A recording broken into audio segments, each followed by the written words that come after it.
right. Hey, welcome everybody. It's Chris Petri. Thanks so much for coming by. We're doing exercises today on watercolor washes. You're going to have a great time. This is a no stress type of video where you're just going to go in and have a fun time.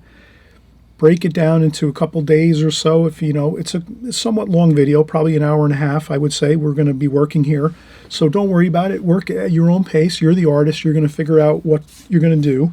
But for the most part, we're going to cover like about 6 different style exercises that are going to help you to build your ideas on different types of washes you can use for your paintings. You know, so if you're going to create paintings in the future, you can always create some exercises first, and then you can use these exercises. You can put all these exercises that we have here that we're going to do today, you can put these in a folder, save them, and then when you're just working in the future on any paintings you might be doing, you can always draw from these exercises and use these ideas for your new paintings. So we're going to start off, we're going to do some water and sky washes, beautiful ocean and sky washes, light, beautiful blue sky. We're going to do like a water, like a pond, a lake, and a pond and lake type painting with just the water, with some really, really darks and muddy looking colors down here in the foreground and some green algae and things like that. So that's really fun. So these are your water style exercises. And then next we're going to do field and sky, like a farm scene. So here we're going to do like a farm scene, a light blue wash for the sky, golden colors like the wheat you would see in the farmlands, and then some greens, some grasses and things like that. Here we do a coastal area, beautiful big blue skies, clouds, ocean, waves, beautiful white waves coming in, crashing into the coastline, and then you have some gorgeous rocks, some beautiful dark, warm color rocks, warm and cool color rocks along the coast here.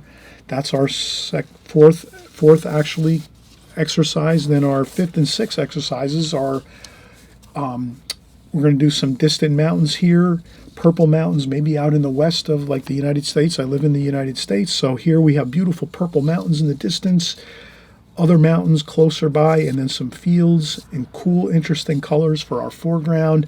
And then finally we wind up doing a beautiful cityscape scene where we're doing those beautiful scenes where we have those distant colors of the haze and cooler grayish colors in the distance of the buildings, and then as the buildings get closer to us, we get those darker tonal values, and then finally our closest buildings to us are the darkest darks.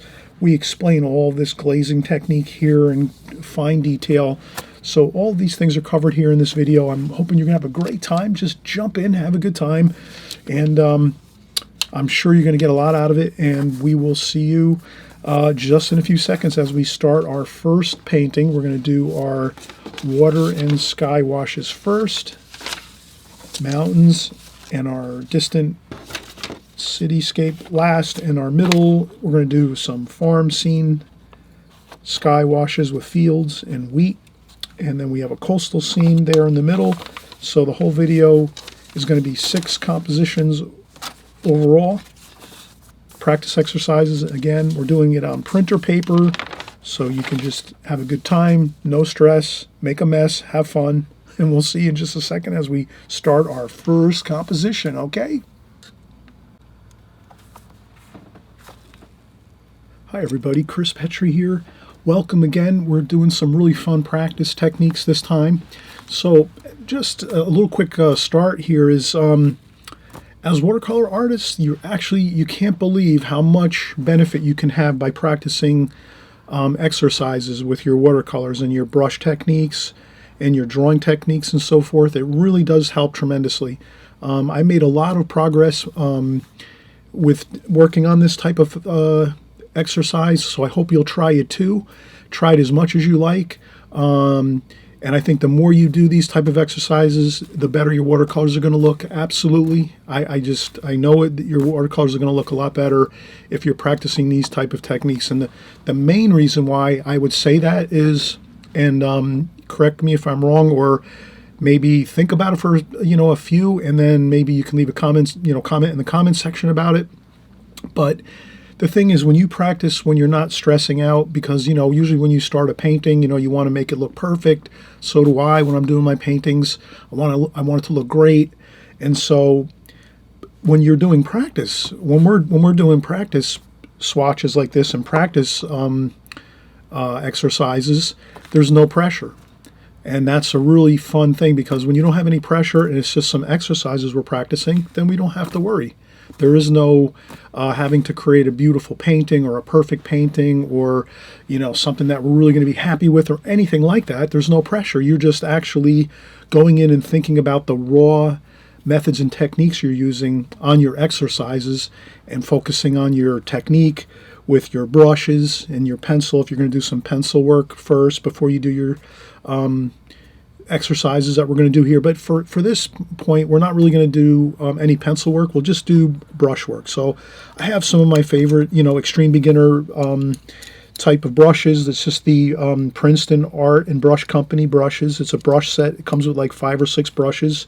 These are like 3 of the brushes. There's a few more in the set. These are great. They're inexpensive. They're also natural. They're actually synthetic hair brushes. So that means that it's going to be easier as a beginner if you're painting and doing these exercises. You're not going to have like too much water in your brush, because a big problem I think with watercolor artists, if they go out and they buy natural hair brushes, like the fancier brushes that maybe cost $30 or $40 a brush, those kind of brushes are really great. And later on, when you're painting 2 or 3 years later, you know, and you're maybe, you know, you've kind of had some time under your belt, those brushes can be really fun to use, and they are. But when you're just starting out, you don't need natural hair brushes, because again, they're going to be more difficult to handle because they hold more water. And when they hold more water, that means you're going to have more paint and water flooding out onto your paper and in your palette, and that could cause problems. Not to go off on a beaten track here, but let's stick to the thing here. We're going to do some really fun exercises.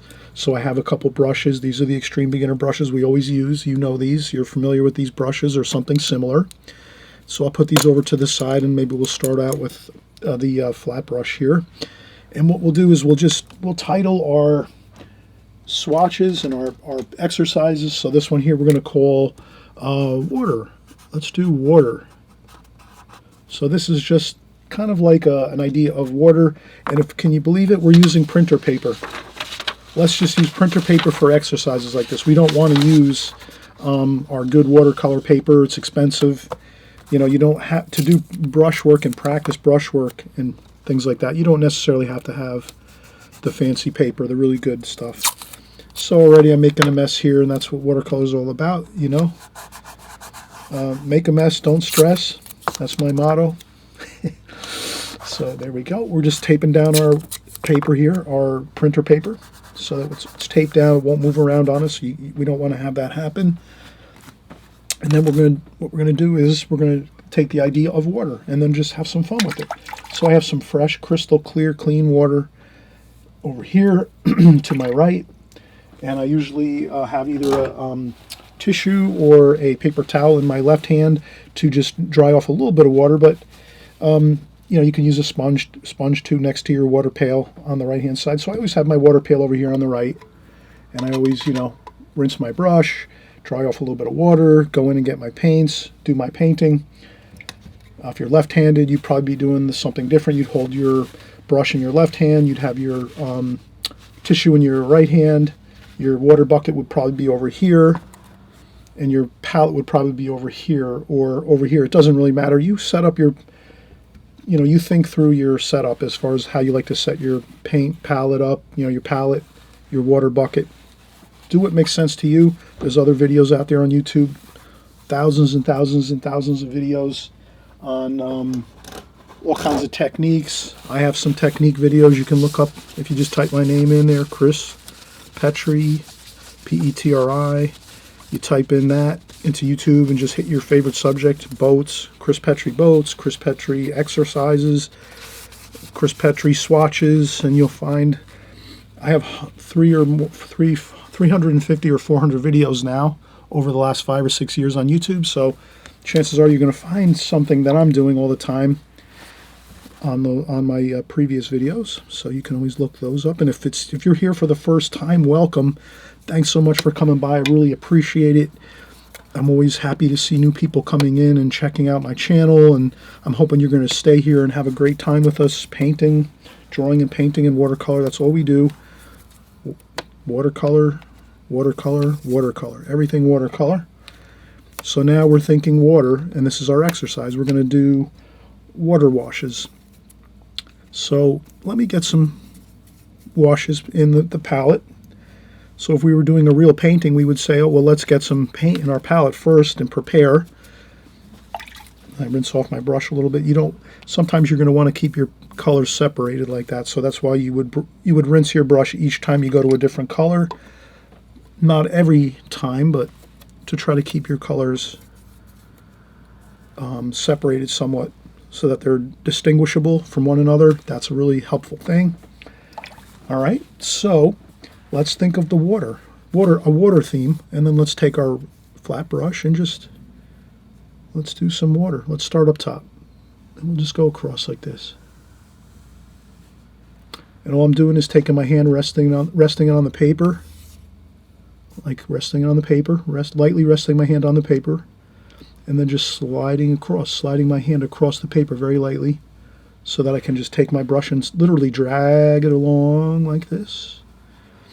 There we have it. And then we'll take some green, a little bit of that greenish blue, almost like a turquoise or Viridian style green. And then we have some water type washes. And that's perfect. See that? So when you're doing water, typically you're always going to be going in a horizontal fashion like this. You know, it's going to be a water scene, ocean, lakes, rivers, whatever. You're going to be going in a horizontal fashion with your brush across, and you're going to be wanting to mix a few different colors. If you're going to be doing an ocean or a lake or a pond or whatever, you're going to want to mix your colors. You don't want to have just one color. That looks boring. So that's why I did it this way. You know, I added some of that green. You can go in and add a little bit more of the darker green. Less water now to maybe get a little bit of a darker and then you can even take and do this. You could spin your brush around like this so that your brush is facing this way. And then you hold your brush on, like a pencil. So like as if you're writing in, you're doing script writing, or if you're printing and doing a note, like on a notepad, and saying, oh, I have to do this, go to the store and get milk and bread. You hold the brush the same way. You just turn it, instead of this way, you turn it this way. You get some straight paint, no water. Hold it like a pencil, and then you can just do some lines across there, and voila, look at that. Isn't that great? You instantly get some beautiful waves in your water, and then you can even say to yourself, wow, this is almost like a sky and an ocean. So we can say, let's change the name of our exercise right away from water and sky, because this looks like sky up here, so let's just go with it. Don't worry about it. There we go. And water. See how that is when you're a watercolor artist? Does that make sense? When you're a watercolor artist, you got to be creative. You got to think of these things and say, oh, wow, I just did something. It's kind of new. It's interesting. It just happened, like a free type of thing. And I realized, wow, this could be a sky and that could be the ocean. Perfect. Then we just do a little changing around and say, oh, now it's water and sky. That's all. Have fun with your watercolors. Enjoy. And these exercises are fun and free. That's what it is. Have fun when you're doing your exercises, because that's the time you can have fun. There's no end goal in sight. We're just doing exercises. You're going to take these and put them in a folder maybe, or you might just put them in the recycling bin. It doesn't matter. If you like them and you think you want to save them for future reference, you put them in a folder. If not, you just throw them in the recycling bin, or even in a file somewhere, or in a box for future reference if you want. It's up to you. So let's do some more. Let's do some darker blue maybe. We'll do some more water this time. We'll do some blue and maybe some brown here. We're going to actually start creating maybe a darker, maybe like a lake. So with a lake, we're going to want to Maybe add some green and brown. Green and brown and some blue. Purple too.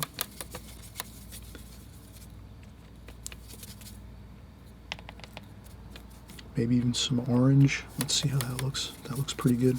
Orange green, kind of like a nice brown with like some different colors mixed in the brown. So let's try doing like a lake. This might be an ocean. So we could even do this. Let's call this water and sky. Let's call this ocean. Okay, so the next one, let's do a lake. Let's have fun here. All right, let's do a lake. Let's start out with the blue.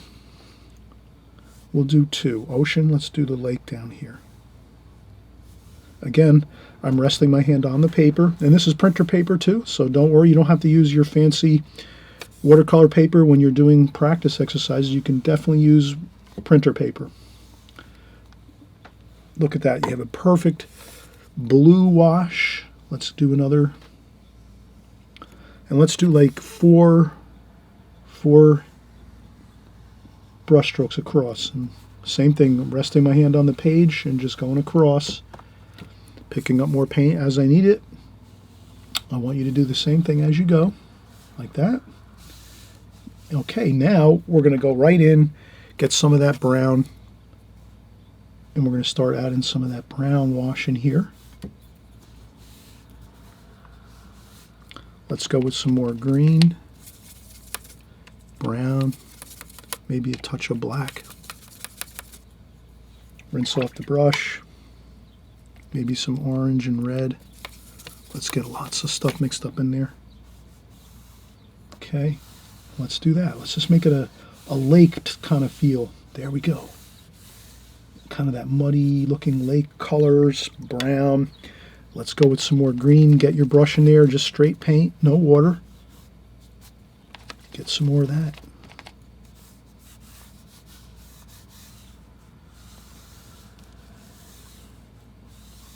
Like that. Perfect.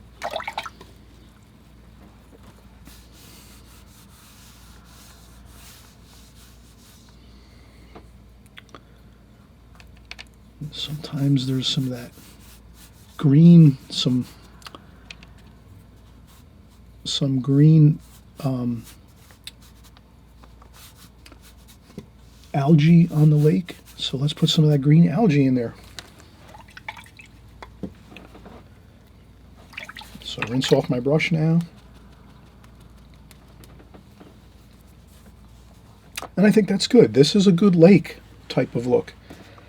Greens, blues, browns, a little bit of reds and oranges in there mixed in too. You can't really see the reds and oranges all that much, but it does affect that kind of color. You do see some reds and oranges here and there. I can see it from here. You can check your watercolor exercise paper as you're painting this, and you can kind of see I did mix red and orange in here in this brown with a touch of black to give us some real dark colors, which really looks good.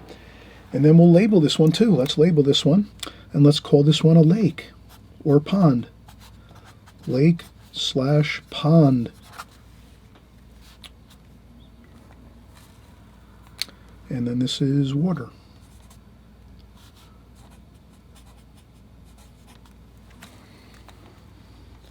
That's sky, water, and this one's completely water. You can even do further notes. You can say, you know, maybe I can add some other notes in here just in case I'm looking at this 6 months or a year from now, and I take these notes out of a folder and I look, and let's say lake pond with green algae and dark washes. And then up here we can say ocean, and then we can say, you know, greenish ocean with light blue sky. So you make some notes for yourself, and you can use this for a painting in the future. You might say, you know what, let me go back in my folder, let me see what I have. Ah, perfect, water and sky. And then maybe you take this idea and then you add in like a sailboat or two, and you can have a painting. You can have a beautiful, whatever size you like, painting with using this exercise as your guide. And you can even write down the colors too, and you can say, oh, you know, I used the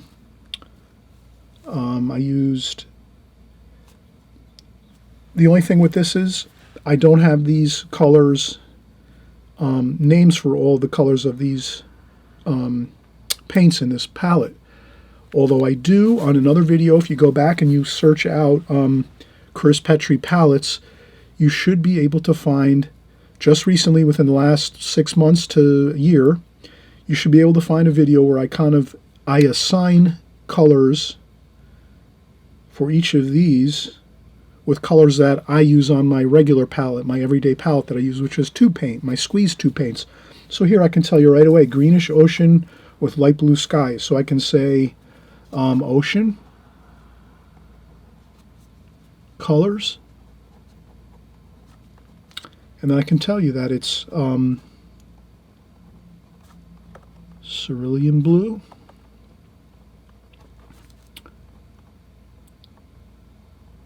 French ultramarine blue,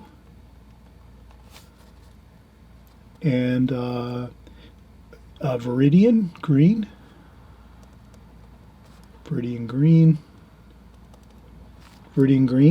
and then I can say sky equals cobalt blue,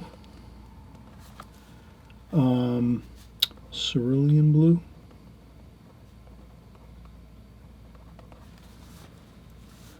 and maybe just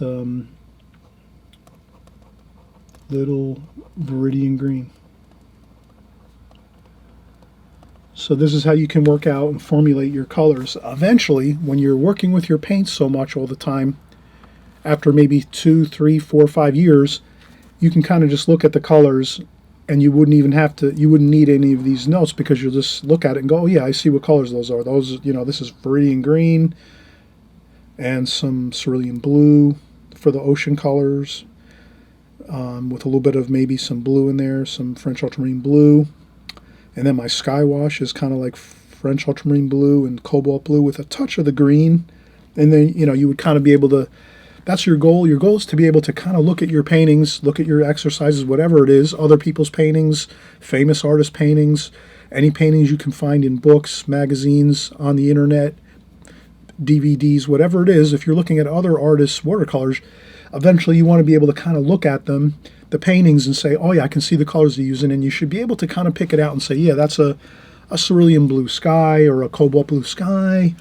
And we all try to do that. So I'm always trying to do that. I'm always looking out in nature too and going, oh wow, that looks like a yellow ochre field in the farm. So I'm driving through some farmlands in my area where I live nearby. There's some farmlands not too far from where I live. I look at the fields and go, wow, yeah, that's like yellow ochre and some orange colors in the fields. And you can kind of pick out the colors because your eyes are adjusted to your palette, and so that's your ultimate goal, is to try to memorize the names of the colors in your palette. And then eventually, when you're looking out in everyday life, you're looking out and you see a car drive by, and you can go, oh yeah, that's a cadmium red car, or oh yeah, that's a cerulean blue pickup truck, or whatever it is. So you'll kind of pick out all these things as you go as an artist. Have fun with it. Enjoy learning all your colors, memorizing them, memorizing the names of them, looking at them, kind of, you know, always trying to maybe once in a while looking out into nature or in a sky or a field or just everyday things. Pick out the colors, try to match them up to what you know is the colors you're using in your everyday palette that you work with, and you'll have a great time of it. Okay, so because it's all about just trying to memorize as much as you can, so that is just, you have it under your belt and you don't have to worry about it too much. And then you get to that point where you can look out anywhere and you'll instantly see the colors of your palette out, and whatever you're looking at, whether it's from on the internet, pictures, magazines, real life, whatever it is, you'll look at the colors and go, yeah, that's a yellow, that's a cadmium lemon yellow, that's a cadmium orange, yeah, that's a cerulean blue. You'll do that automatically. So you'll eventually get there. It's just going to take a little while, a couple years maybe. Stick with us here. We're going to take a quick break, We'll come right back. We'll do some more swatches and some more exercises here, but I just want you to have a good time with this. And again, don't use up your good paper. Just use some printer paper that you have around, some office printer paper. And, you know, you do that, you'll be happier. You won't be kind of aggravated that you have to use too much watercolor paper. And I get the same way too. I don't like using up good paper for exercises like this. That's why I'm using my printer paper. And let's continue on. So we'll get a fresh piece of printer paper here, and we'll start working on some other things. Maybe we'll do a couple of, maybe some fields and grass and things like that. So we'll change up the idea of water and sky. Let's do some fields, maybe some mountains too, okay? And again, all in the idea of practicing exercises. They're fun, they're free, there's no stress. You're just having a good time doing it, okay? So we'll be right back. All right, so we just took a quick break and we're continuing on here. And I'd always like to mention, if you like this channel, you like my videos, please consider subscribing on the right-hand side down here. On the right-hand side, there's a button, subscribe button. All that subscribe button does is it just lets YouTube know that you want to see my videos first in your YouTube channel. So when you open up YouTube, you'll see my videos first, and this way you don't lose track of me. Because I know, you know, if you're just starting out and this is the first time you've seen a video that I'm creating, you know, if for some reason you take a break and you come back 2 weeks later, you might forget my name, and you're saying, oh, I remember that really good video that guy made on watercolor exercises, and now I can't find him, and you're looking around. And you can always find me, I guess, if you go back to your history button. There's always YouTube has a history button. If you click history, you can see all your previous videos that you've watched over the last like 2 weeks or month or whatever. So you can always find me that way, I guess. But if you do subscribe, it just locks you in. You'll have me here on your channel. So whenever you open up your YouTube channel, you'll see my videos up first, and then you'll be able to watch them, check them out. Eventually you'll work on the exercises we're doing here. So we're going to continue on and do some more exercises here. So the next one we're going to do is, let's do some fields and sky. And then we'll get into further notes on this, but we'll just start out with the idea of fields and sky, kind of free, fun. Let's start out with that idea, then we can refine it. And then we're just going to take our spritzer bottle. We took a break for about an hour, so I'm going to invigorate my colors. I'm going to clean up the palette a little bit here, so I'll spray the palette a little bit. I'll take some paper towel. I buy those paper towels, you know, they're very really economical. They come in little small sheets like this, the paper towel, and then you can tear them in half or use a scissors and cut them in half, and then you have just a quarter of a sheet of paper towel.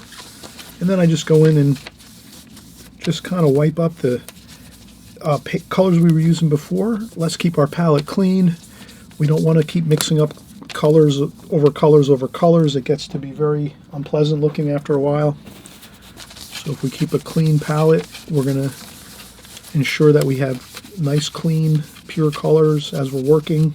So we do that. Okay, and then we'll continue. We'll keep using our flat brush. I'm going to change my water out. So I have a large bucket in my studio, and then I use this smaller water pail, and I just constantly dump out the water and add new, fresh, clean water numerous times throughout a painting so that we have nice, clean water. And then let's start out here. Field and sky colors. Well, let's try this. A little bit of brown, orange, yellow.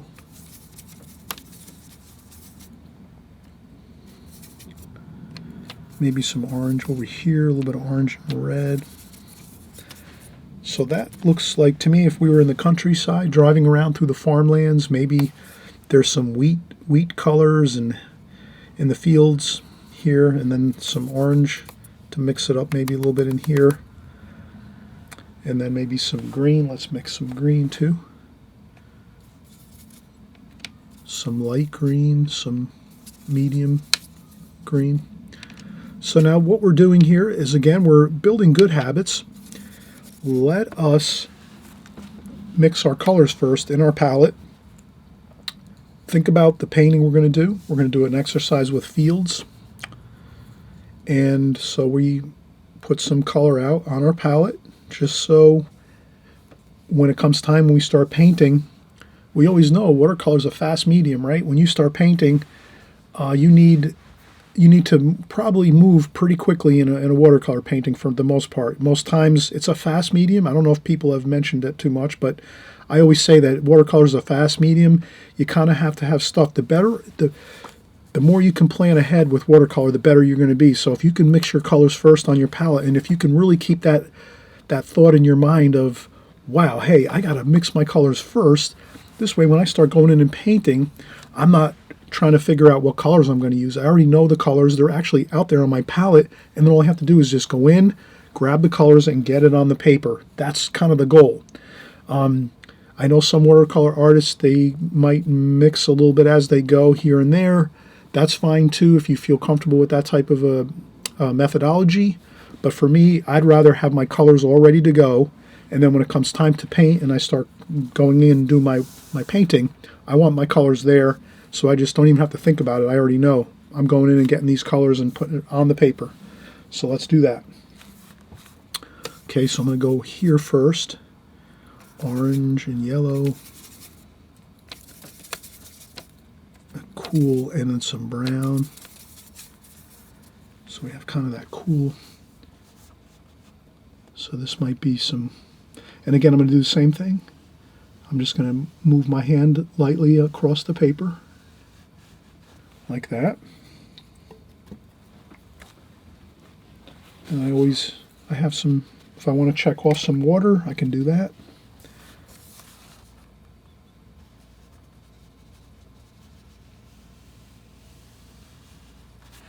And again, I'm just sliding my hand across the paper lightly.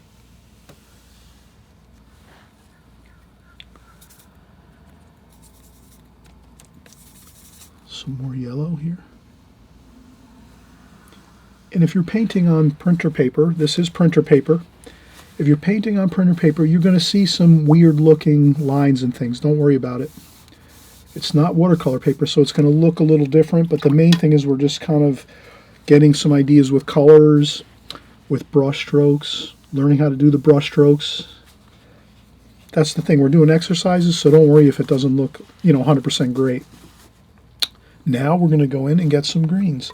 So let's pretend this is the field up above, and then we have some greens below. This might be some grass. So here's our plantings. We have some wheat up here. And then down here we have some just regular grass and farm grass that's along the fields, like that. And that's all you have to think about, like that. And there you go.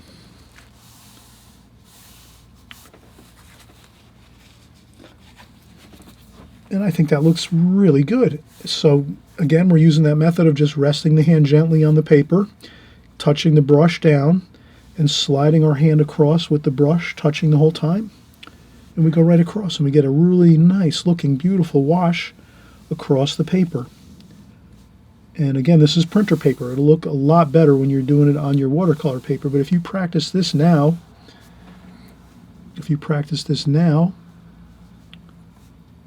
on printer paper, when you go to do it on watercolor paper in a finished painting, it's going to look so much better.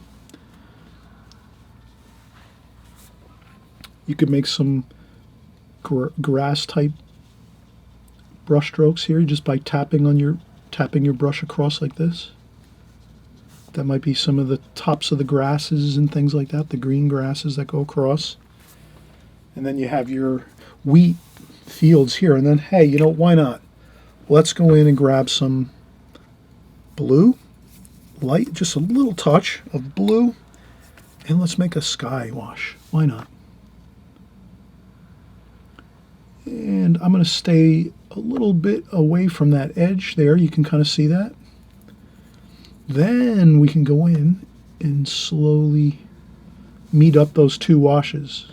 just in case if the yellow wash, the golden wheat color, let's say that golden wheat color is still too wet, at least you can let it dry a little more, the wheat color, and then you can take a little bit of that blue color and meet up those two washes. So it's always good if you leave that little bit of space in between the two washes first, and then kind of see how it reacts. Maybe you start over here on a corner, see how it reacts. If it's not making a mess and ballooning and cauliflowering out and making a, like a kind of a mess on the paper, then okay, well, I can blend them together now. I kind of see they're dry enough, I can blend them together like that.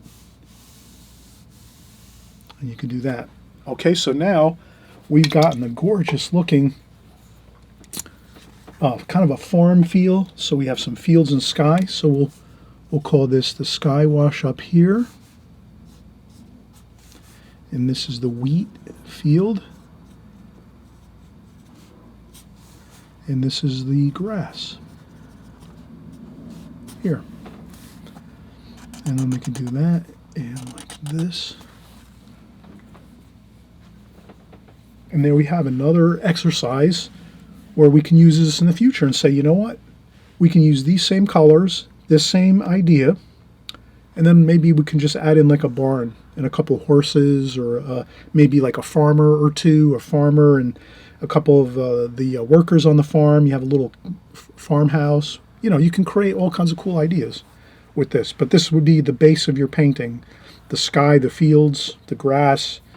So you have that. And that's really excellent to do. To get this exercise worked out, there you go. Fields and sky. And we can kind of, let's call this a farm scene.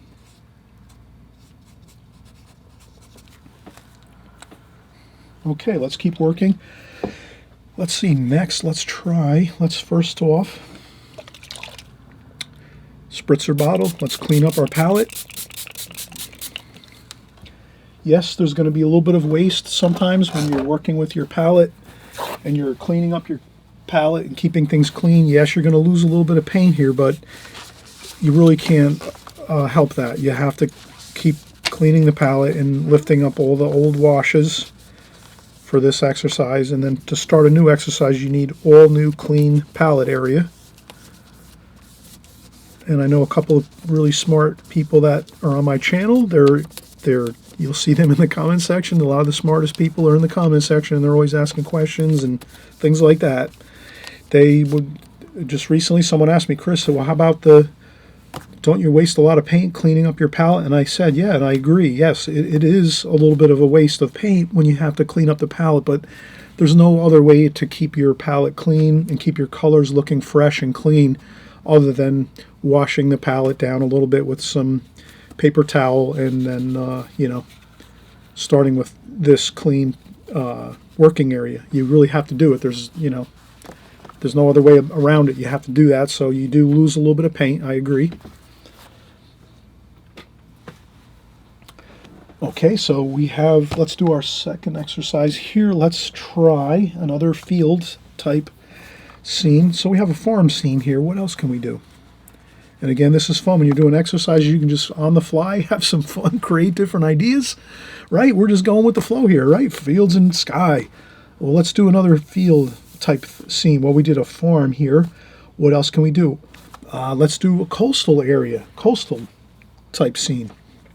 So, we're gonna use our flat brush. This looks good. We're going to clean. I'm going to empty my water. You can see my water. It's a little bit murky looking. Let's change that out. So then I just pour some fresh water. I use an orange juice container. That's how I keep my water in my studio here.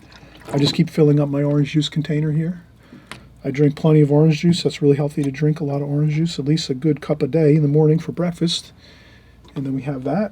So I have these empty containers. I use those for my water. Fresh, clean water in my water pail. And let's continue on here. Let's do the coastal. Let's label this here. Okay. Coastal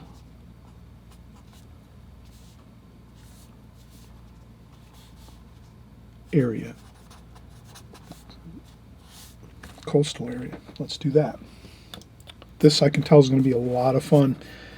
So coastal areas. I'm thinking rocks. Let's do some rocks. So we're going to start out with some brown. And again, I'm thinking the idea of, does this make sense? Let's mix our colors first. Let's not start our exercise and then start thinking about in the middle of our exercise what colors we're going to use. Let's go and start out first and get our colors in the palette like this. A little bit of black and a little bit of brown, a little bit of red, a little bit of blue. So we have a mixture of red, blue, brown, and a little touch of black, just a tiny bit of black to get a nice dark rock type color for rocks. We're doing a coastal area, so we need some dark rock colors. Let's do that. And then we're going to use, what other colors? Well, we're absolutely going to use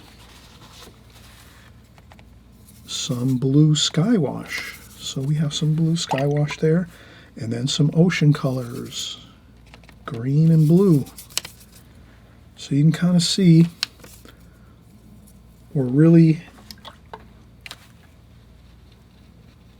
we've got the colors that we need. A blue sky wash and some watercolors, green and blue, cerulean blue and viridian green. I'm using those names just because I'm familiar with those colors, so I can just sort of call those colors what I see them as. This is a cerulean blue. This is viridian green. This is a cobalt blue. French ultramarine blue, basically. Between a cobalt blue. Actually, it's a French ultramarine blue. And if you added a little less water, or more water, less paint, that would give you a cobalt blue. So a cobalt blue would be like this.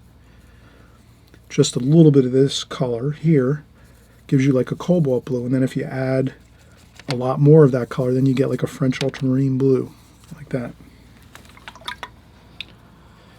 Okay, so let's do our sky first. I would say sky first, and then we'll do our darker rocks and things at the bottom. All right, let's get going here.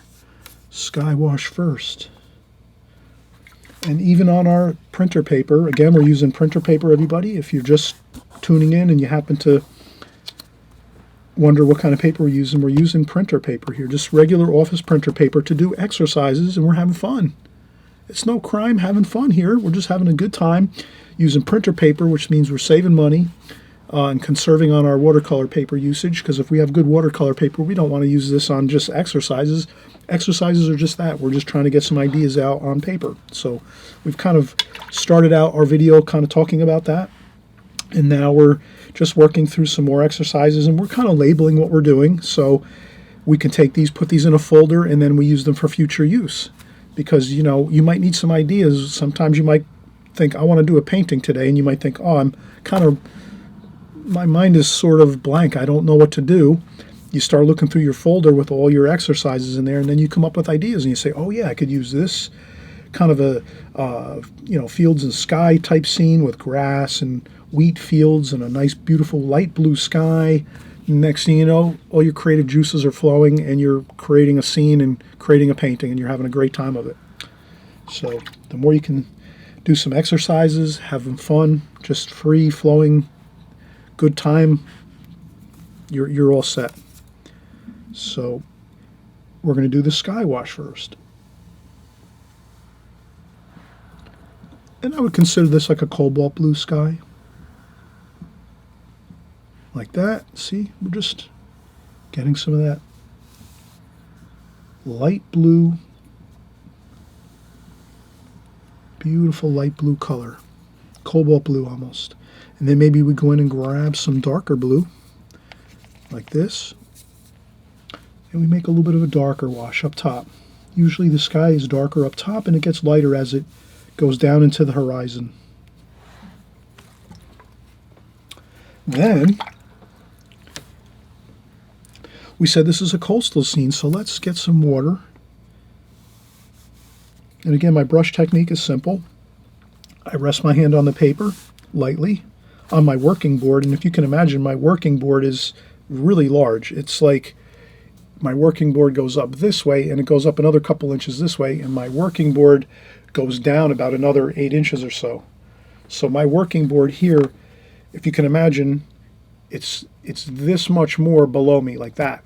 So I have a really large board, and when I put all my stuff on my board, I have plenty of space that I can rest my arm and my hand on everything and do my work like this.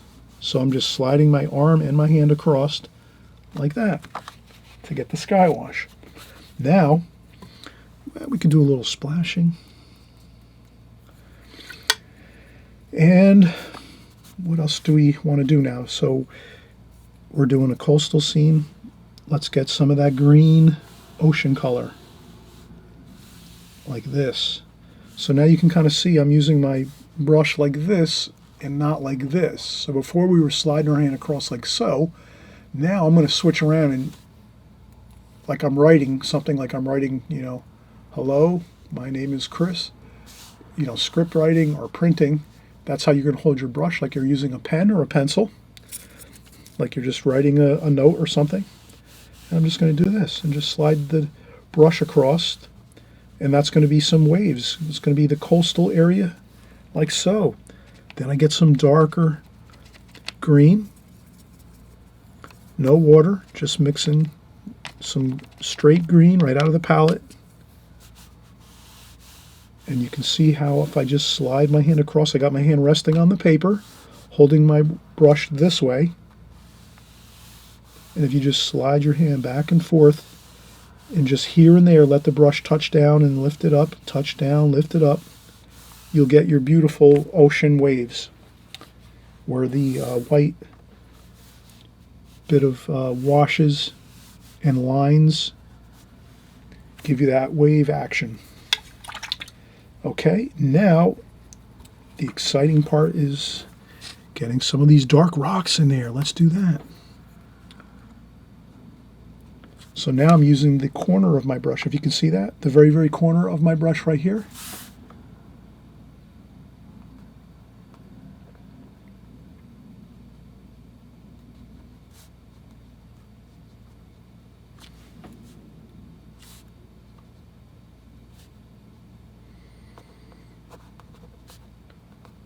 And you just have a good time and have fun and just pretend, okay, maybe over here the rocks are going to be a little higher.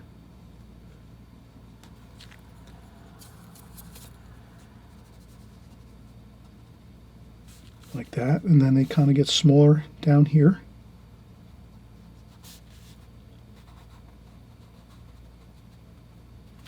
Like that, and then maybe another couple rocks over here.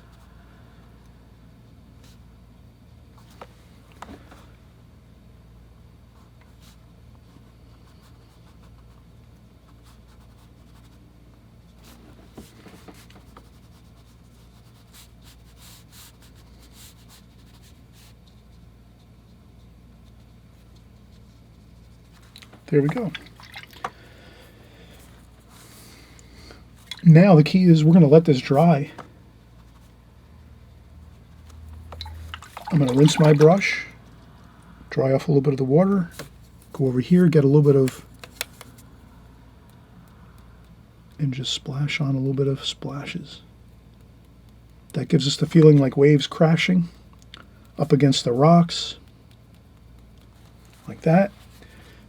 If they go up into the sky too much, you can always lift up a little bit, blot up a little bit in the sky area for your splashes if they're too high up. But that looks pretty good. What we're going to do is we're going to let this dry, so we're going to take a quick break.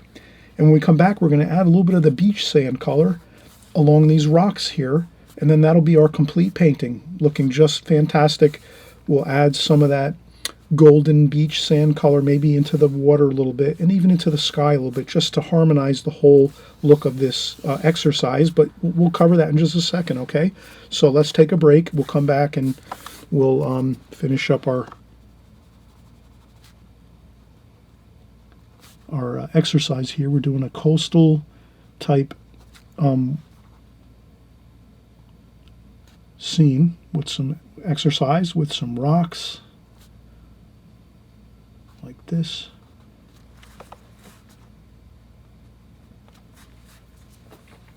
Plenty of rocks, jetties, stuff like that. And we'll just let this dry and we'll come right back.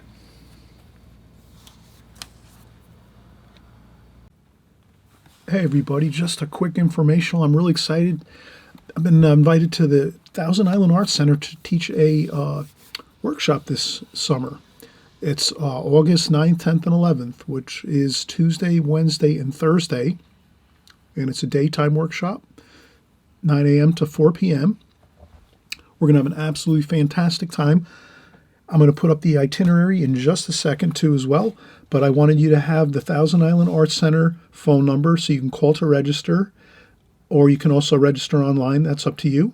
Their phone number is 315-686-4123. Again, their phone number is 315-686-4123.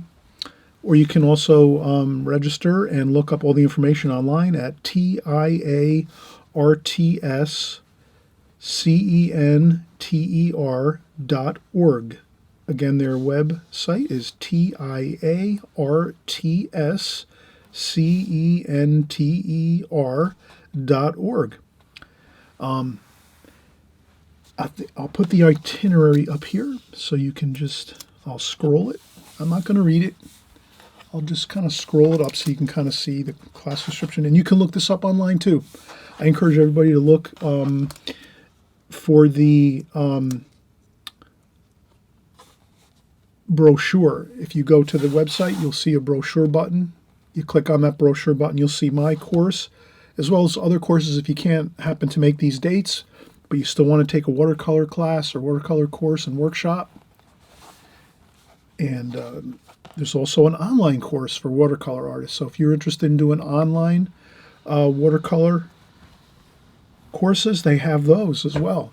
That's something this is a great resource, everyone, for your watercolor art.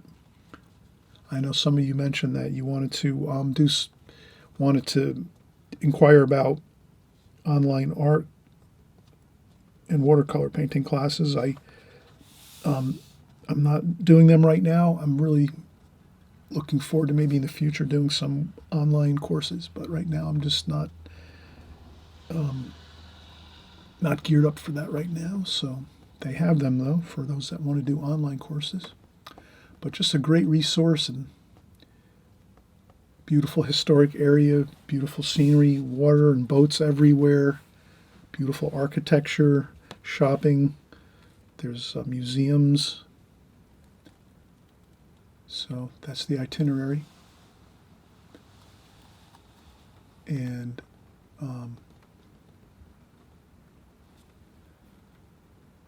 I hope you'll all make it out to the workshop.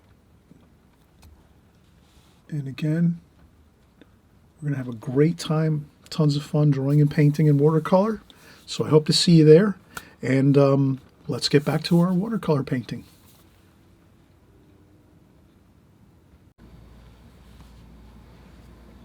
Okay, we're picking back up again, everybody. Thanks for coming by and continuing on with our exercises here. We're doing all kinds of fun exercises with watercolor. We're actually just kind of really enjoying the fact that when you do exercises, they're fun, they're free, no stress. You're just getting down some ideas on paper. We're using printer paper, which is totally fine to use if you don't want to use up your good, stockpile of watercolor paper you have. I do this all the time when I do practice brushwork and things like that to loosen up and just kind of get myself a little more, in that mindset of just being free. I do a lot of times I'll get even large paper. I buy like large pads of like 24 by 36 paper, and I get a large brush, like a really, really large brush, like maybe something like this is like a number 10 mop brush. I might use a number 10 mop brush, and I'll get a really large 24 by 36 paper, and I'll do washes with a large mop style brush like this.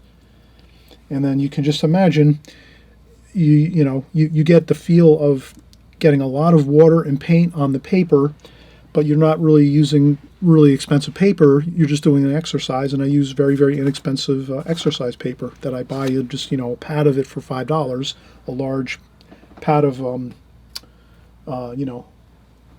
practice paper, sketch paper. So always good to practice. And let's finish this.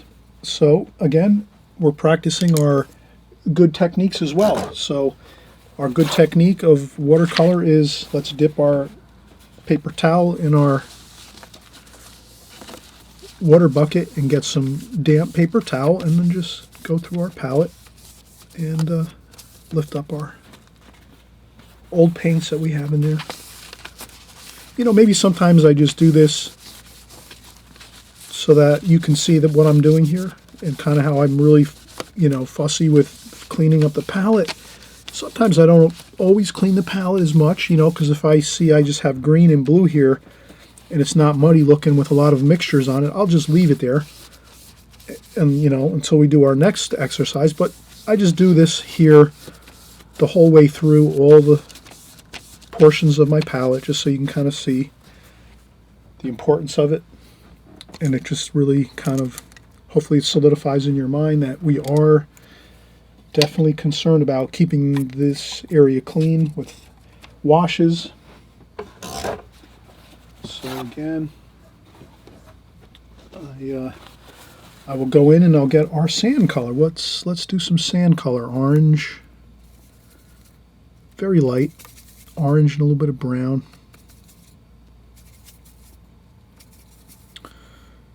Orange and a little bit of brown, maybe a little touch of yellow. Then we can also use a touch of red, like that. This is the this would be like a alizarin crimson red. That makes a really nice looking sand color, like warm sand color. Also with the orange and brown, a little bit with yellow. And then we just do that. Let's add some orange, like that.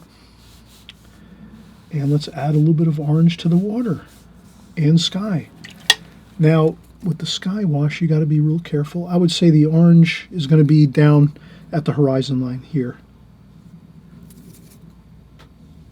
So I'll just go across there with a little bit of orange.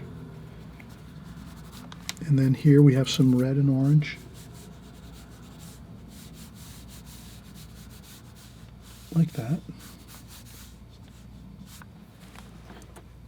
And I think that's good. Just that little touch of orange and a little bit of the alizarin crimson style red. And we put a little bit of that into the sand area where the rocks are, and right away you feel like everything just rings true on this painting. The beautiful blue sky, the beautiful blue-green water with some of the green for the water, the Viridian green, style green, and then some brown and black and a little bit of red mixed in there and orange into the rocks, so you have some really warm rocks looking feel over here at the base of the painting. So this is like a rocky coastal scene, and that's fine. We've done another excellent exercise. We've had fun. It's lighthearted, easy going. We're not stressing. So we just put over here sky, and then here we put, well, actually the sky goes down to about here. And if you have a little bit of that white tape, you can just white out some stuff if you make a mistake. And then sky, and then this here is the rocks and sand. Rocks and sand here. Like that. So you can kind of see, again, another great exercise, future reference too. Put it in that folder or box or whatever you have, or a little place that you like to stash your work that you do. You try to save some of these things, and then you can refer back to it later. Same thing with photographs. If you have photographs you'd like to paint, you put those in a little box. You know, you always want to save as much as you can with your reference material when you're an artist, because you know, a lot of times you need things to work from. You need things to, you know, kind of spur your imagination and ideas as you're working. So, okay, we're going to try one more. So we did another 2. So let's do 2 more.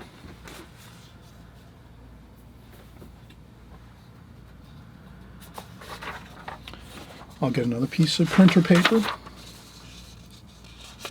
and put this down here. And then we're going to get it set up. So we'll use some artist drafting tape. I just take a little square piece on each corner, just so the paper doesn't move around. There's nothing worse than the paper moving around while you're trying to paint and draw and paint. So I put all 4 corners down, just so it doesn't move, like that. And we'll get started on another 2. This will be our final 2 exercises. Let's do a, let's think about maybe a mountains. Mountains.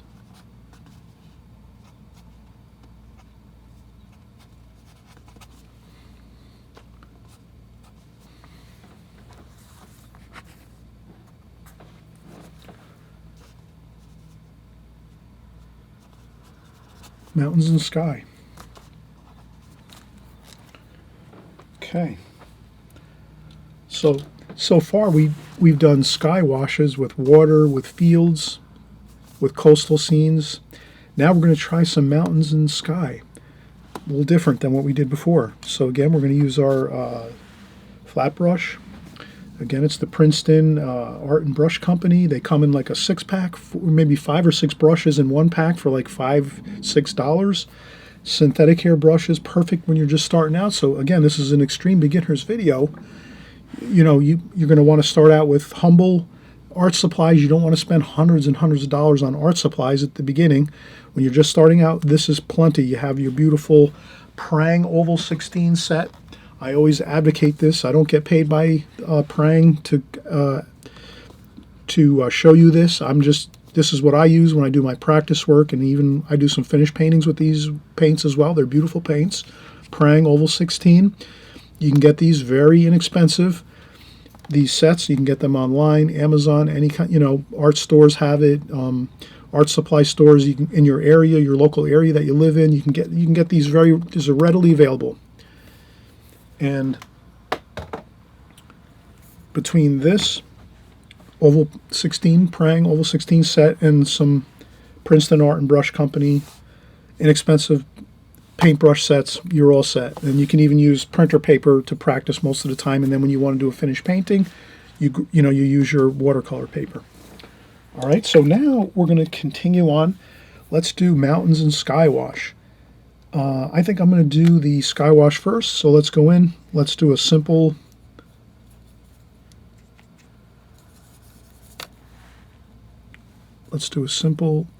cerulean blue sky wash. And I think I'm second guessing myself, but let me do the mountains first. So let's go with some purple. Purple first. Let's do some purple mountains. Those are going to be the distant mountains in the scene. Purple, a little bit of brown mixed in with the purple, so you can kind of section off your colors. Maybe a little bit of brown and purple up here. Rinse off your brush good, come back in, get more purple. Purple down here, so you have some, we're going to mix our colors first. Again, that's what we always say here on my channel. I always mention, try to mix your colors first in your palette, then you start your painting and work from there. This way you don't have to be thinking about what colors you're going to use. You already know. I'm going to make some purple mountains. Also mix in some brown with my purple mountains, maybe for the bottom areas of the mountains. Sky wash, we had some of that French ultramarine blue / cerulean blue, cobalt blue.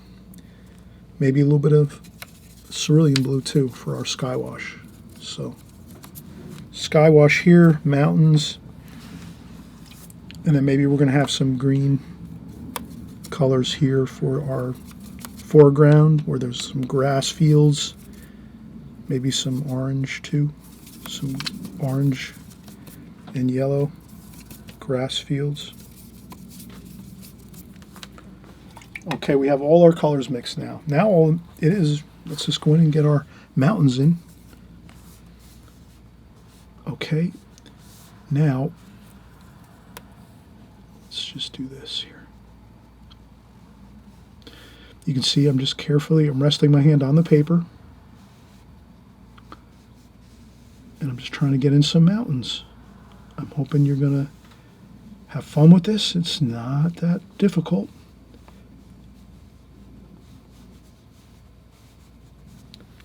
And these are the larger mountains up here. Like that. There we go. And then let's just get right into it, and let's start maybe a little bit of a bluish green for the distant grasses and hills here. Let's do some hills.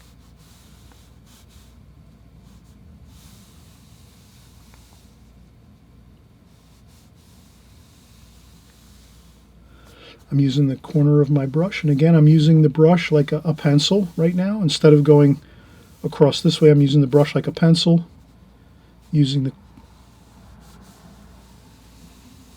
like that, sliding my hand again, sliding my hand across the paper. I'm resting my hand on the paper and just sliding it across with the brush, just barely touching the paper. Then I rinse off the brush a little bit, maybe use a paper towel or a tissue, dry off the brush a little bit. Then maybe we're going to go in and get some of that yellowish green,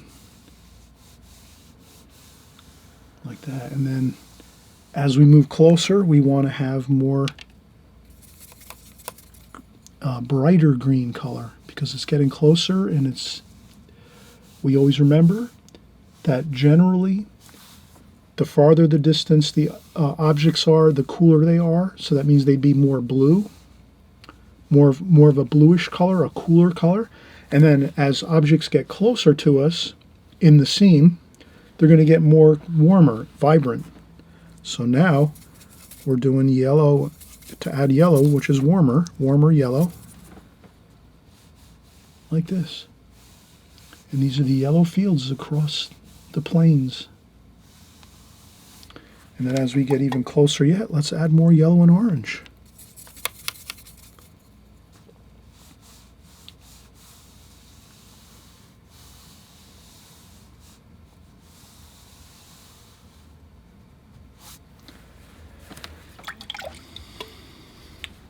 So I hope you're enjoying this. This is really fun. I'm going to take some more of this brown and purple, and I want to make this a little darker. So I'm going to make a secondary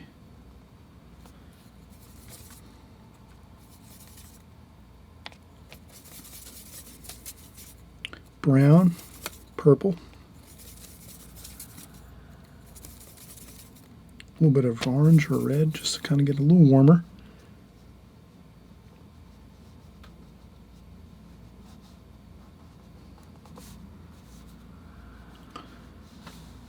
And I'm going to make a darker bit of mountains here.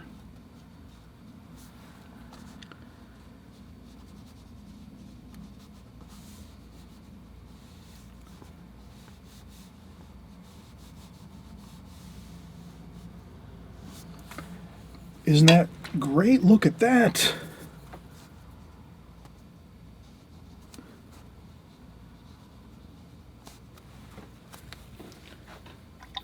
So now when you make this darker wash here, it makes this wash, which is cooler, a little more bluish and a little more purple, light blue.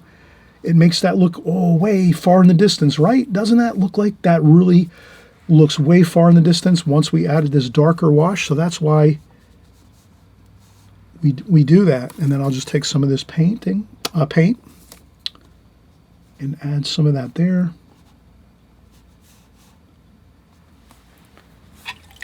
And then, of course, we have the fields here in the front area,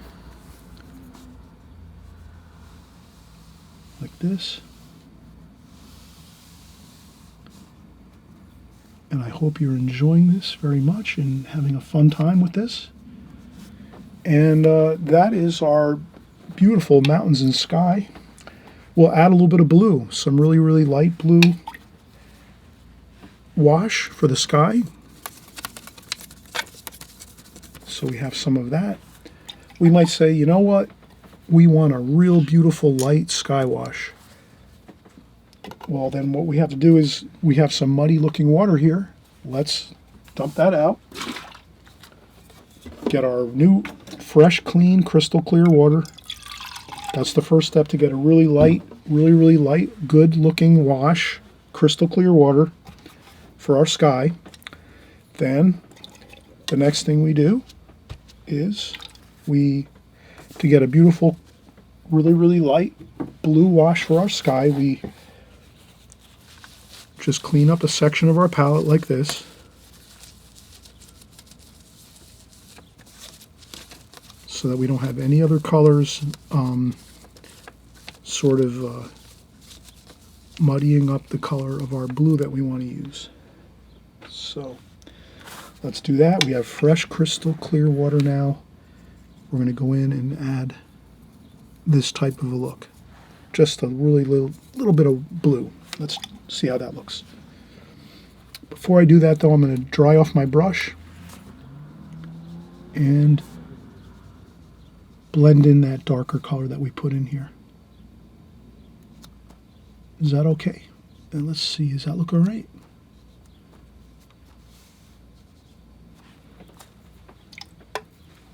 And if you see a little bit of color, you can just blot that up like that. Okay, let's try a little blue. Light blue, crystal clear water. I just changed out my water, fresh, clean water, and I just went in and got straight one color, just this one blue right here, which is kind of like a French ultramarine blue with just a little bit of paint and mostly water. And let's just do the sky wash right across there. I'm sliding my hand across the paper like we did before.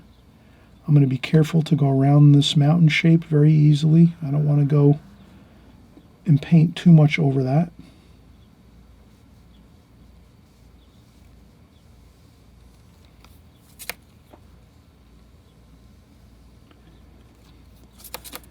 Incidentally, this is a great look for watercolors if you can use a square brush all the time.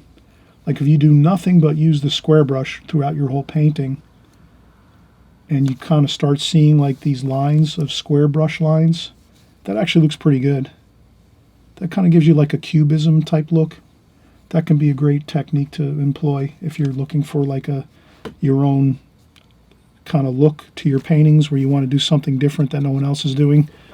You know, you can always come up with little offshoots of ideas. And I definitely would say if you're using a square brush or a flat brush all the time, you're definitely going to get a look that, you know, is unique. I don't see a lot of people doing that type of a look.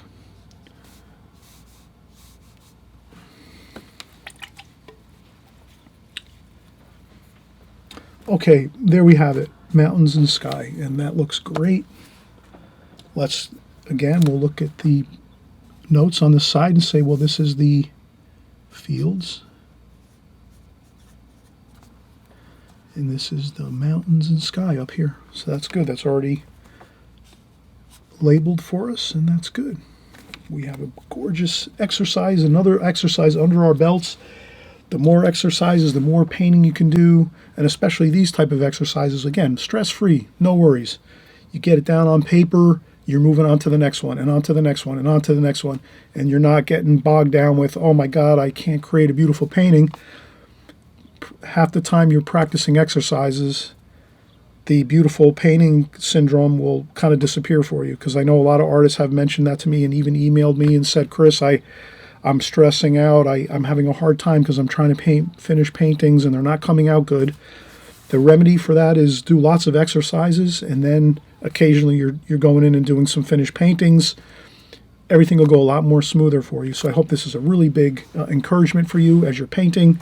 Do lots of exercises and mix it in with your routine of doing finished paintings, and you're going to be fine. So I'm going to take one more break, and then we'll do one more exercise here. We've done a lot already. We've covered water and sky. We've done a lake and a pond type exercise. We did a field and a sky farm scene here. Then we did a coastal area with rocks, rocky coast with rocks and beautiful splashing waves. Now we did some mountains and sky with some beautiful fields, kind of using the same colors. You can kind of see how we're reusing the colors of our field here. we'll do one more. Well, I'm going to think about what I'm going to do next. Again, I'm doing this, as I go so that I keep it, fresh, free, fun. We'll do one more, and then we're going to have a great time just recapping everything we've done, and then we'll call it a video. All right, we're getting back again and getting started. Let's clean up the palette. So we're going to do one last exercise here. Let's do a cityscape. Why not? Do a beautiful cityscape with some buildings. We're going to create some three-dimensional feel to the city scene that we're going to create. So we've kind of did some oceans, some mountains. Let's do a cityscape. So the first thing we're going to do is we mentioned before, your lighter colors. Does this make sense? Your lighter and more cooler colors are in the distance, like we did with these purple mountains, these light purple mountains. That gives you that feeling of distance. Really, really light washes, not much heavy paint. Lighter on the paint, a little more water. That gives you your distant hills. And then as you get closer in the scene, you put in the darker washes, and that gives you that feeling of the three-dimensional steps in your painting going back into the distance. And in your foreground, you're doing more brighter colors, warmer colors. Here you can see like the oranges and yellows and things like that, warmer greens. So let's do our cityscape. Let's start out with that, and we'll start out up here. So I'm going to put some of that cerulean style type blue, a little bit of brown in there to kind of gray it down. I want a grayish blue here. So again, let's mix our colors first. So brown and that cerulean blue, like that, almost like a grayish, greenish blue. That'll be our first wash as we have our distant buildings. And then as we move into the foreground, maybe we're going to do a little warmer purple. So some purple and blue. That'll be our next kind of like wash in the coming closer to us with some of the buildings. And then once we have that, then we're going to start working into some more warmer brown, orange, reds, like that. Some brick colors. And some blue in that as well. So we're going to do some blue with some orange, like that.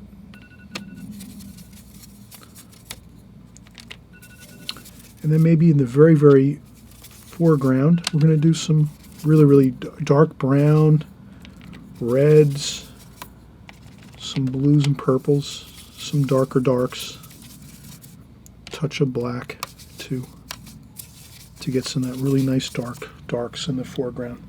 So that's a good start. We mixed all our colors first in our palette. And again, that's the thing you're going to learn as you go through this video. And I would say, please go through this video a couple times, because once you kind of really get that process going of lights to darks, mixing your colors first in the palette, all these things are really going to help you doing your paintings. So let's start out.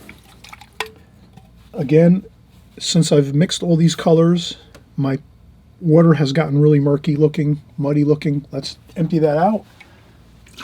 Always remember that once you start mixing out all your colors on your palette while you're preparing to paint a painting, all that mixing process going all the way through this, you'll need to change your water for sure, and then you'll be ready to start your painting. So that's just another kind of thing. Let's keep that in mind, and that's pretty much will be okay. So now we're going to go with our buildings. And we said we mixed this really, really light gray color for our buildings in the distance. So I'll start out here, and I'm going to use my brush. Again, we're using the same brush the whole way through on this video. This is the 5/8 inch Princeton Art and Brush Company flat brush. And again, this set comes with about 4 or 5 brushes, so you'll get smaller flat brushes here, and you'll even get some round brushes too in that set. So it's a great set. of brushes. Again, these are acrylic synthetic brushes, which means they don't hold as much water, so you're not going to get too much water flooding out onto your paper, and you're not going to have an issue with too much water. So I'm going to start out again like as if I'm writing my name or signing my name or writing some notes on a notepad, holding the brush the same way as if I would hold a pen or a pencil. My hand is on the paper, resting on the paper. And then I'm going to start thinking of building shapes. Okay, there we go. A building shape. And then since this wash is so light, you can just run it down into the bottom of your painting, let's say. You don't have to worry about it, where it ends up. It's going to be fine. So maybe we have a couple buildings here. There's one there. There's another one here.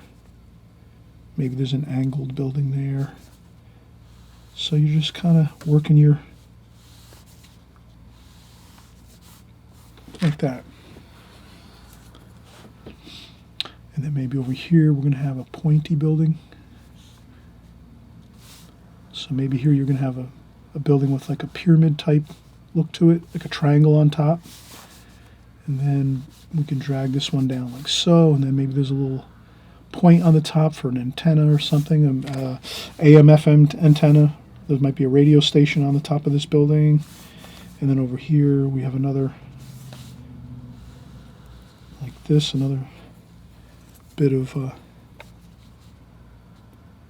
then over here we have another building coming, and then we have a lower spot.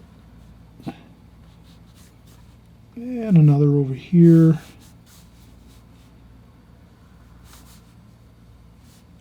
So you're just making a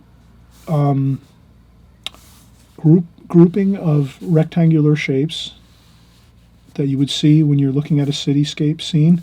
And buildings nowadays especially are very modern looking. You have a lot of buildings with angles and curves and lines like that. Years ago maybe not so much, but now they're getting a lot more creative with their designs of buildings. So when you look out into your cityscapes, you're going to see that there are a lot of more interesting shapes, curves, and things like that, lines that are, and so we're just continuing on. So we have another, and again, this is just a loose interpretation of a cityscape. We're using that grayish, bluish, greenish wash all the way across. And then we're trying to think of other shapes that we might be able to come up with that might be different. We have some curves and lines. And then this one might be another.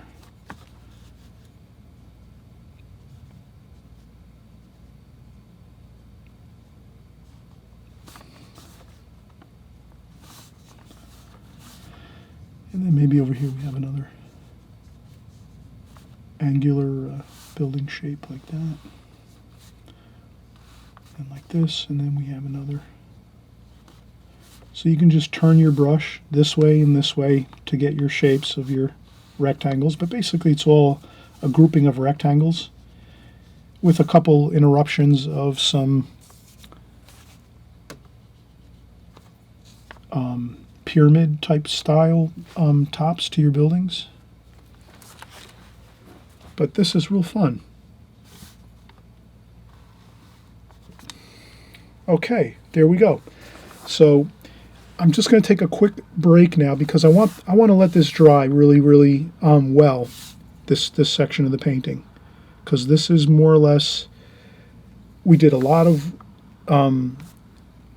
brush strokes with a lot of water and paint here. So when we go in with our second wash, which is buildings that are closer to us, that are going to be darker, with maybe some of the reds and the darker colors, we want those to, we don't want those to bleed out and cauliflower out and blossom and bloom out into this damp paper. So that's the key now. This would be like our glazing technique. If you've watched my videos, and I always mention, please subscribe down below. On the right-hand side here, if you subscribe, I promise you, you're going to get a lot of great videos coming up in the future. And as well, you can always go back into my archive videos, which I have hundreds and hundreds of other videos that explain all about the glazing technique. And basically the glazing technique is what we're doing here. We're doing a really, really light wash first, and then we're going over with another wash on top of this one, which we're going to make subsequent buildings in front of these buildings here. But the main thing is we have to let this dry 100%.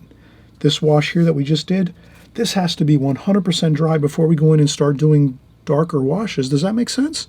Because if we don't, then it's just going to go, and you're going to see all the paint going flowing everywhere, and it'll look terrible. And then we'll have a big mess on our hands. So we don't want that. So that's the thing with the glazing technique, which is kind of like what we're doing here. Let this dry. Once you get this all the way across, all your buildings all the way across, you can use a blow dryer to dry this off, or you can let it dry for maybe like an hour. If you let it dry for about an hour, it'll be fine, and then you can start back in again. So that's up to you, whether you want to dry it with a blow dryer or let it dry naturally, which is about an hour, because this is thin paper, this is printer paper, so it dries pretty quick. But always remember that, when you're doing this type of a glazing technique where you're doing a light wash and then coming over with darker washes on top, you must let this dry first 100% before you start going in and doing your darker colors on top of this. Okay, that's all I wanted to mention. We're having a wonderful time here, and we'll be right back in just a second. I'm going to let this dry naturally for about 20 minutes, half an hour, and then we'll start up again, and we'll finish up this last exercise, and then we'll have completed 6 exercises, all of them unique and different, but yet we're using the same ideas. Flat brush, mixing our paints first, getting our washes out first, and then getting our painting done second, our exercises done second, and then labeling what we're doing so we can save these for future reference. Okay? All right, we'll be right back. All right, so we're getting back started again. We let our first wash again with our Cityscape dry, which is our greenish blue wash up here that we created. That was our first color we created, which was our, really light wash for that background for our Cityscape. And then now we're just going to continue working, and we're going to use some of this kind of like red brick color. Maybe we'll add some blue to that. So we want to kind of make it a mixture of blues, some browns, reds, oranges.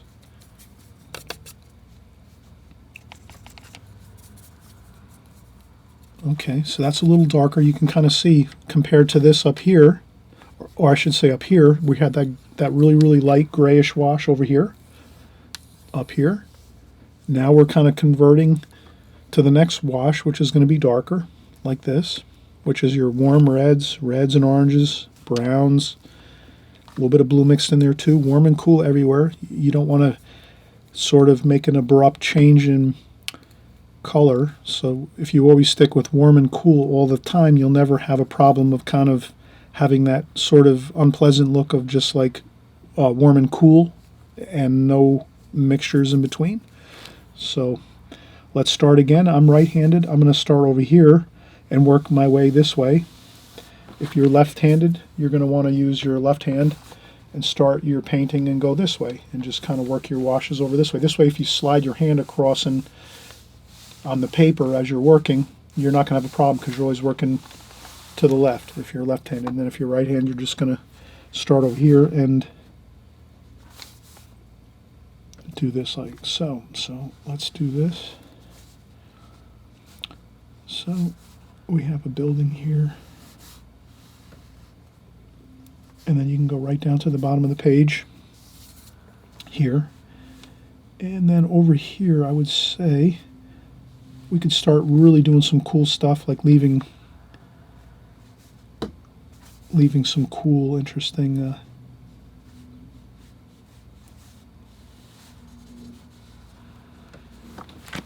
spaces between the buildings. That gives you some more interesting look of distance. And then over here, maybe some lower buildings over here. So once you start doing your second wash, remember this is our first wash, first glazing. Now we're doing our second glazing.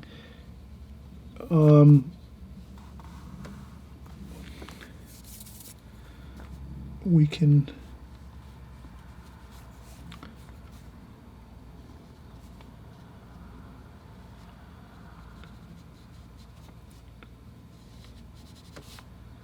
we can keep creating shapes. They're darker now. You can kind of see that. We're doing a darker wash as we go. And again, let's get some more brown, orange, red, a little bit of blue.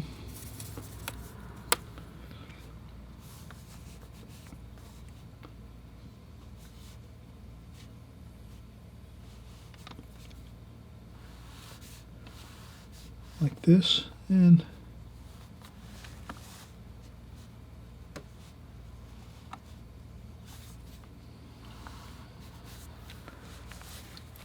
you can kind of see I'm just building up these layers. That's all I'm doing here.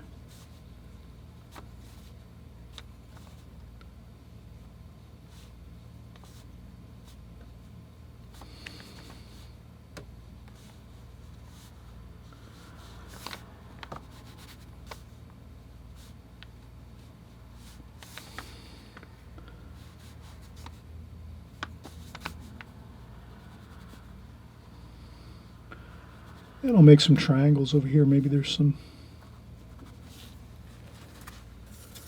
And then maybe I'll change my mind and say I better keep these buildings up high. Like this. And we'll save the really smaller buildings for down below. Maybe those are going to be the. Like that. There we go. So you can kind of see how we've built up a layering effect. Lightest lights in the back, that grayish bluish green for the distant buildings. You can kind of feel like this is a hazy, hot, sunny day in the city. Then as your buildings are getting closer to you, so if we're standing here and we're looking out of a building window, maybe we're looking out of our apartment or we're in a park or something and we're looking into the city scene here, you can kind of get the feeling of that depth perception of the lightest lights in the very, very far distance, which would be the distant buildings. And then the buildings get darker as they get closer because they're, you know, warmer and darker in the so we do that. Now the thing is we have to let this dry one more time. I know this can be a little bit, sometimes it can be a little bit of a hassle letting this dry, but you really have to let this dry now. So this is going to be our second glazing. Let this dry 100%, okay? And when you let this dry 100%, this second glazing, the darker middle tones, so we have some middle tones here. Lightest lights first.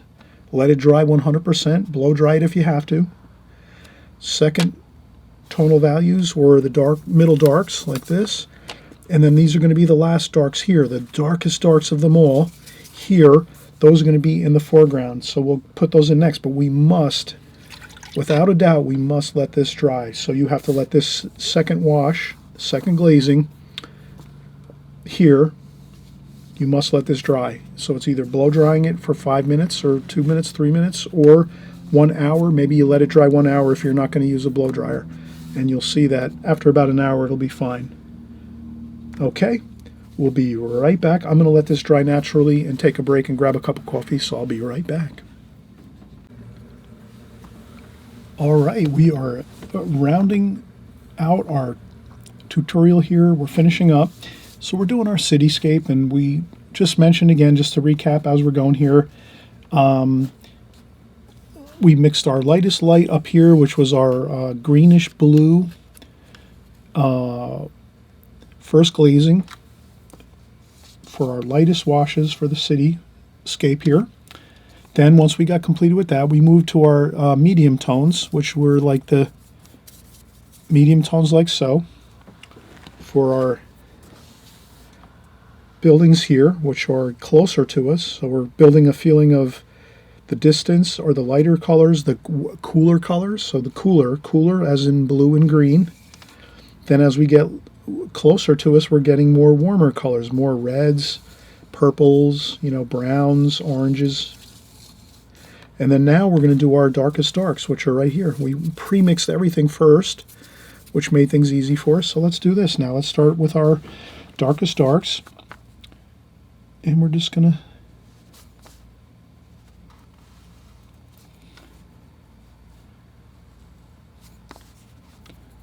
And since these are our darkest darks, these are the buildings that are closest to us, and we can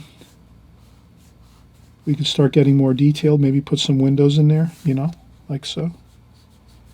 So you can do some hash marks like that.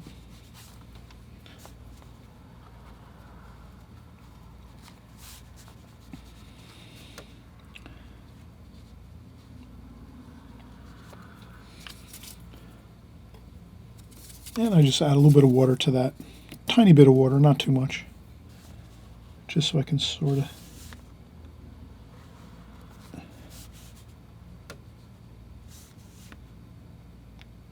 And you can add a little bit of detail, add some windows and things like that.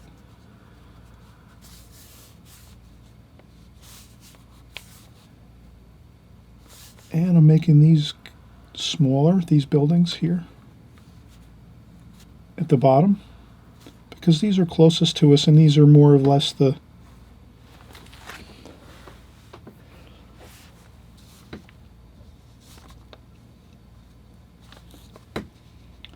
and maybe we have one here.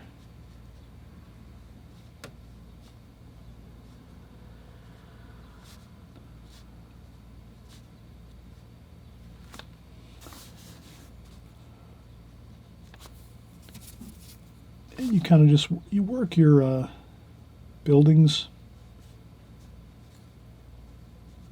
I'm going to make a few buildings with some triangles on top, because there's always, and there's also buildings that have water tanks on top there too. So if you're in the foreground, you can add more details to things.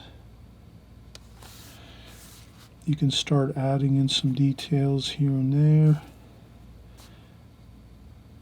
You know, sometimes you're going to have penthouses on top, like elevator penthouses. You know, when you're looking at buildings in really fine detail, you're going to have all kinds of interesting things closer to you. As things get further away, you're not going to see much detail. But when you're kind of close like this at the bottom of the painting, you know, you can add windows across here. So I'm just kind of going across like this. If you're just doing some dots and dashes and things like that, it's going to look good.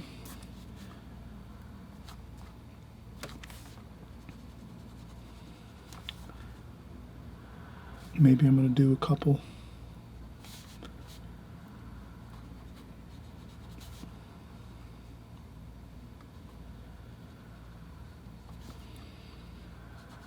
Like that. So you can be creative and do things.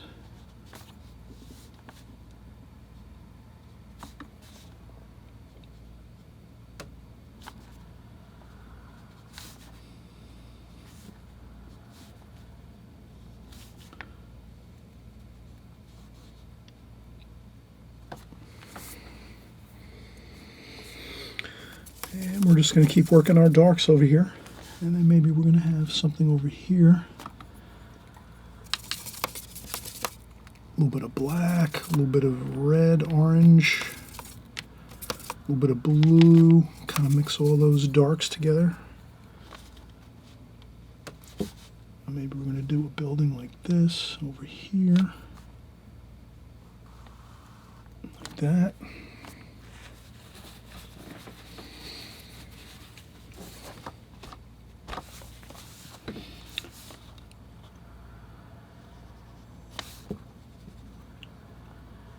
Alright, so you can kind of see how I did this. I just really built up layers and layers of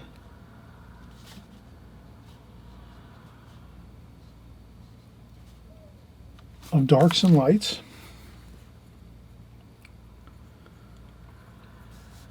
As we go.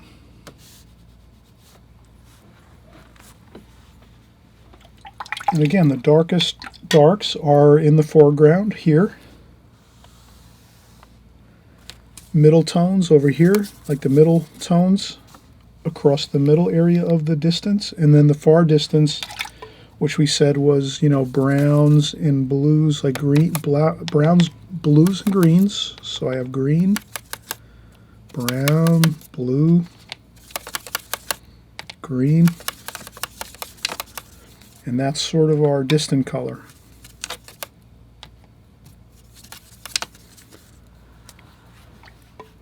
So your far distant color, very, very light, bluish green, grayish color. Middle distance, your reds, purples, reds, purples starting to get warmer, browns, warmer colors, middle distance, and then your foreground, your darkest darks, black, you got to add some black in there, and then you add all your other colors, your reds and oranges and blues, like that, and purple, and then you have your darkest darks there. And then you can have, you know, like I said, you're making more details here. And, you know, you can make some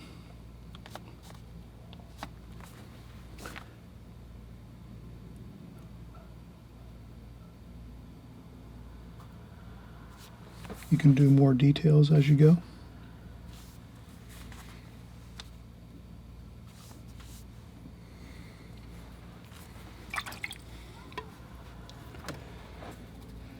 And if you can leave these light areas here, these light areas here are important because that kind of lets you feel like there's city streets running through into the distance. So if you can leave those light areas, you can kind of see I left some light areas here, here, here, here, and here.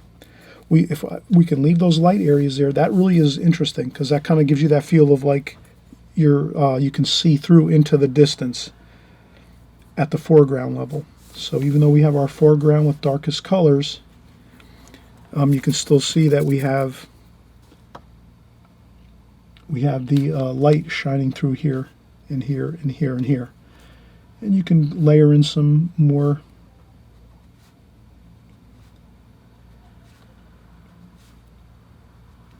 you could add a little bit of details.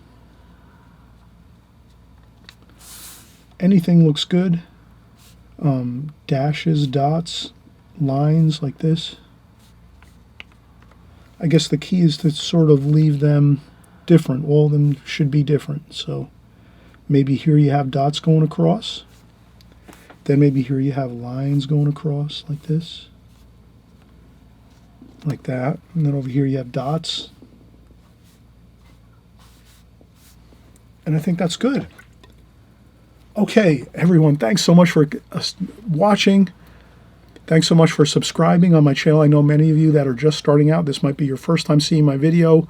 I'm thanking you that you're going to subscribe because you want to see my future videos because we're doing this type of work all the time, every week, every month, every part of the year. We're always creating new watercolor videos, all types of subject matter. This happens to be exercises, practice work.